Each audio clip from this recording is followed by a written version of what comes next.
Aside from a handful of hits, Xbox Game Pass has had a bit of a slow month, until yesterday. During a showcase focused on indie games, Microsoft announced 2 more games would hit the Game Pass library, Tunic and Paradise. Better yet, they are both already available.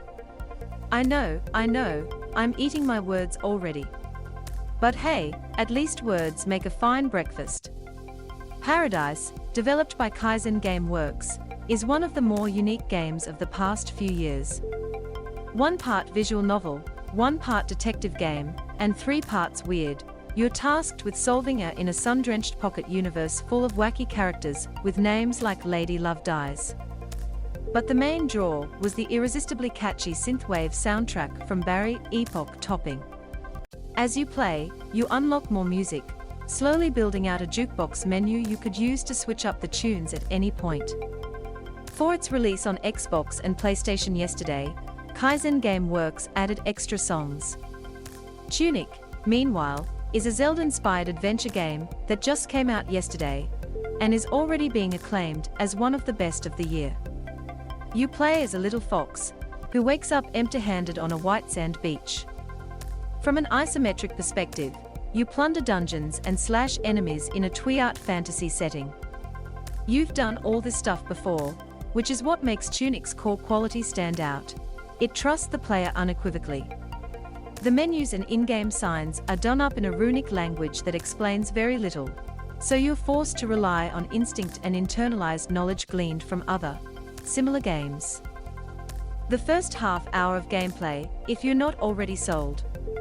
But Tunic's surprise release on Game Pass highlights a growing strategy for the popular Games on Demand service.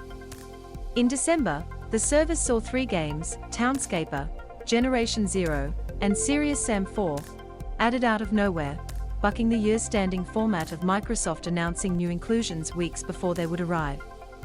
As recently as January, Tunic's publisher, Finji, was adamant in claiming that the game wasn't coming to Xbox Game Pass, so it's unclear when the Game Pass deal was inked. When reached for comment, a representative for Finji told Kotaku that the company doesn't discuss business dealings with the press. Now, it's not like there's anything nefarious going on at all, quite the opposite, in fact. You couldn't purchase Tunic until yesterday, well after it was available as part of the Game Pass library. There was no way to pre-order the game, so there was no way for players to buy it early and then feel burned. But that's one publisher's decision, and is no salve against future additions to the service's library. The new normal, now, is that clearly anything can hit Game Pass at any time. So what happens when the next surprise release game has been pre-ordered by tons of players? Representatives for Microsoft did not immediately respond to a request for comment.